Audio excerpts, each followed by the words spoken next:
বলে আমি আসবো আসফাক কি বলছেন এই বিষয়ে, কারণ সব থেকে আমার দেখা যে আমার গেস্টের মধ্যে কারোর পরিবারের নাম বাদ গেছে, সেটা হচ্ছে আসফাকের নিজের মায়ের নামটাই তালিকায় নেই। কিন্তু আসফাক দাবি করেছেন আমাদের এখানে স্টুডিওতে বসেই যে তারা দীর্ঘদিন ধরে ভারতীয়। আমার কথা এই যে বিশেষ প্রবিধান করা বা যেটা অমিতাভ প্রকৃত ভোট সামনে পাওয়া যাবে, এটা হচ্ছে আরেকটা জায়গা। তৃতীয় নম্বর যেটা খুব গুরুত্বপূর্ণ সেটা হচ্ছে এসআইআর এর ফলে বারবার করে তোমরা সবাই যে বিড়ম্বনার কথা বলছো, এই বিড়ম্বনা ফেস করতে গিয়ে এবং কিছু একেবারে বৈধ ভোটার তাদের নাম হয়তো টেকনিক্যাল কোনো কারণে বাদ চলে যাওয়ার জন্য সেই পরিবার বা এলাকায় একটা নেগেটিভ ইম্প্যাক্ট হতে পারে, সেই ভোটটাও কোনো রাজনৈতিক দলের দিকে একটা প্রিভিলেজ ফর্মে চলে যেতে পারে। কি মনে হচ্ছে তোমার আসফাক এই পুরো ঘটনার পর? এই এসআই আমি সুপ্রিম কোর্ট একটা নির্দেশ দিয়েছেন, একেবারে সঠিক নির্দেশ, এবং সবাই তাকে গ্রহণ করছে, ওপেন হার্টেডলি তারা গ্রহণ করছে, কিন্তু এই এসআইআর এর ফলে কি হতে পারে? না, আমার কয়েকখানে প্রশ্ন রয়েছে, মাথায় ঘুরপাক খাচ্ছে। যে মমতা ব্যানার্জি বললেন আমি বেজায় খুশি, সেটা স্বাভাবিক, সুপ্রিম কোর্ট ভালো নির্দেশ দিয়েছে, কিন্তু প্রশ্ন হচ্ছে এই ঝামেলা, এই পরিস্থিতি কিভাবে তৈরি হলো? পরিস্থিতিটা মানুষ এইভাবে হ্যারাস কিভাবে হলো, কি কারণ? এর কারণ হচ্ছে তৃণমূল এবং ভারতীয় জনতা পার্টির বাইপোলার পলিটিক্স, বাইনারি রাজনীতি। তাদের যে একটা দেখুন, আপনাকে আমি একটা তথ্য দিচ্ছি, যে তথ্যটা হচ্ছে ছেপেছে একটা বড় পত্রিকায়, যে 27 লক্ষ 27 টোটাল তো 91 লাখ, কিন্তু আমি 91 লাখের মধ্যে ওই 27 লক্ষ যাদের আন্ডার অ্যাডজুডিকেশন ছিল এবং on the basis of logical discrepancy তাদের নাম বাদ দেওয়া হলো। এটা ফেলিয়ারকে ইলেকশন কমিশন অফ ইন্ডিয়া এবং এর ষড়যন্ত্রের পেছনে কে রয়েছে? তৃণমূল ও ভারতীয় জনতা পার্টি।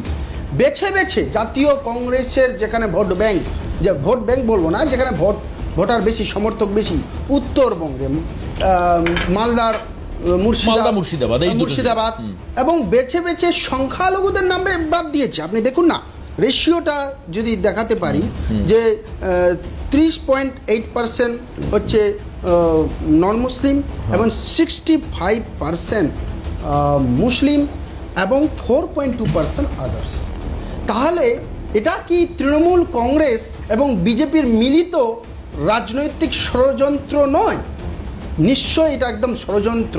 কারণটা হচ্ছে যে তারা চায় না, বিজেপি এবং তৃণমূল চায় না যে বিকল্প শক্তি এই বাংলায় তৈরি হোক বা ভারত। না আসফাক, এখানে আমার একটা খুব জটিল প্রশ্ন আছে।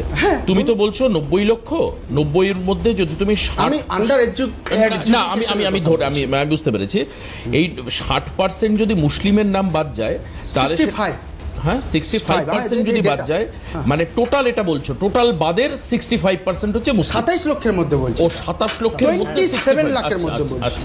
তাহলে টোটালে তো নন মুসলিমদের অর্থাৎ হিন্দু ভাইদের নাম বেশি বাদ গেছে, কিন্তু বেছে বেছে মালদা, মুর্শিদাবাদ, এই সব জায়গা, উত্তর দিনাজপুর, মানে এইগুলো জায়গায়, পকেট জায়গায়, ইভেন আমার মানে এর ফলে বলছো কংগ্রেস সবচেয়ে বেশি ক্ষতিগ্রস্ত হয়েছে। কংগ্রেসকে ক্ষতিগ্রস্ত করার চেষ্টা করছে, কিন্তু মানুষ রাহুল গান্ধী যেভাবে হাওয়া তুলে গিয়েছেন, আমি বলবো আমি ছোট্ট এক রাউন্ডে নেব, তারপরে ডিলিমিটেশন ইস্যু। রাহুল গান্ধী যেভাবে এই বুঝিয়ে দিয়েছেন, ওই প্রসঙ্গে বলবে, ও তো ফার্স্ট রাউন্ডে বলছে, আমি তোমায় দেব। বিজেপি রাহুল গান্ধী যেভাবে বলে গিয়েছেন যে না বিজেপি না তৃণমূল ভারতবর্ষে এবং বাংলায় শান্তি নিয়ে আনতে পারবে, একমাত্র জাতীয় কংগ্রেস বিকল্প, এছাড়া আর কোনো উপায় নেই। দেশের মানুষকে আজকে সর্বদিক দিয়ে সম্পূর্ণভাবে তাদেরকে মানে হ্যারাস করে শেষ করে দেওয়া হয়েছে। এটা কে করেছে? এটা বিজেপি এবং তৃণমূলের। এটা বলছো বাইনারি পলিটিক্স, একই মুদ্রার দুই পিঠ, আর কিছু না। হয়ে গেল। আচ্ছা, বিহারে যখন এসআইআর হয়েছিল, এই আসফাক দাদের নেতা রাহুল গান্ধী প্রশ্ন তুলেছিল যেই সমস্ত ভোটারদের নিয়ে এবং ওখানে ইলেকশন কমিশনে গেছিল, একটা ভোটারকে ওরা চিহ্নিতকরণ হিসেবে বৈধ গ্রহণ করাতে পারেনি।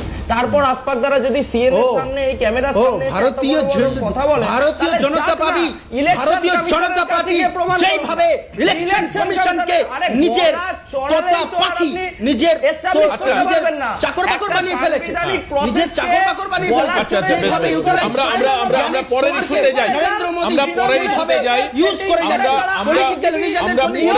যাই, সেটা তুমি বলবে না, পরের ইস্যুতে যাই। তোমরা দাওনি বিহারকে, আজকে বিহারের মুখ্যমন্ত্রী কাকে করলে? 7वीं ফেল, 10वीं ফেল, পাস করে দিন। আপনাদের অবস্থান নিয়ে কাটাছেঁড়া ভুল করুন। এফিডেভিট দিয়েছে, আপনাদের কোথাও SIR কোথাও নিয়ে লিখেছে অব- 7 কাটাছেঁড়া করুন। 7 বিহারে পাস, BJP কখনো কে একটা মিনিট এখনো হয়ে গেছে একটু শান্ত হও দুজন। আচ্ছা দুজনে একটু শান্ত হতে হবে। একটা মিনিট 91 লাখ তো বাদ গেছে, তার মধ্যে এখন গন্ডগোলটা এসে দাঁড়িয়েছে 27 লক্ষের মধ্যে। এই 27 লক্ষ নিয়ে তাহলে এখন প্রশ্ন উঠতে পারে, কিন্তু এটা তো একই সঙ্গে রাজনৈতিক দলগুলোকে মেনে নিতে হবে সবাইকে। অমিতাভ দাকে আমি সাক্ষী রেখে বলছি যে 64 লক্ষ বাদ যাওয়ার দরকার ছিল যারা 24-এর ভোটার তালিকা এক্সিস্ট করছিল। তুমি 27 লক্ষ নিয়ে আজকে প্রশ্ন তুলছো, 64 লক্ষ নিয়ে তো তুমি প্রশ্ন তুলছো না। তাহলে তুমি ট্রাইব্যুনালে যাচ্ছে কত নাম? হ্যাঁ ট্রাইব্যুনালে যাচ্ছে কারা গিয়ে দাঁড়াচ্ছেন? যারা ট্রাইব্যুনালে দাঁড়াচ্ছেন তার মানে তারা কিন্তু সত্যি সত্যি ভোট দিতে এবং নাগরিক অধিকার ফিরে পেতে উদ্গ্রীব। একদম এবং বাকি একদম যারা যাচ্ছেন না, পৌঁছাচ্ছেন না, ধরে নিতে হবে এই নামগুলো ঠিক। আদতেই ছিল মানে এটা একদম ওই শুনানিতে যেরকম 5 লক্ষ যাননি, সেরকম ভাবে 27,000-এর মধ্যে কতজন আবেদন করছেন 27 লক্ষ। সেটা সরি মার্জনা করবেন, 27 লক্ষের মধ্যে কত লক্ষ আবেদন করছেন এটা কিন্তু একটা দেখার বিষয়, এটা দেখার বিষয়। তাহলে সেটুকুনি আমি যদি ধরে নিই, 27 লক্ষের মধ্যে যদি আমি ধরে নিই যে 80% আবেদন করছেন, তার মানে কিন্তু মোটামুটি 24 লাখের কাছে 25 লাখের কাছে আবেদন হবে 80% যদি আবেদন করেন। তাহলেও কিন্তু আলটিমেটলি দেখা যায় 70 লক্ষের নাম এমন বাদ যাবে যেটা নির্বাচন কমিশন SIR এ বাদ দিলেন, যেটা সম্পূর্ণভাবে যৌক্তিক, আইনত, যুক্তিগ্রাহ্য এবং বাদ যাওয়া উচিত ছিল।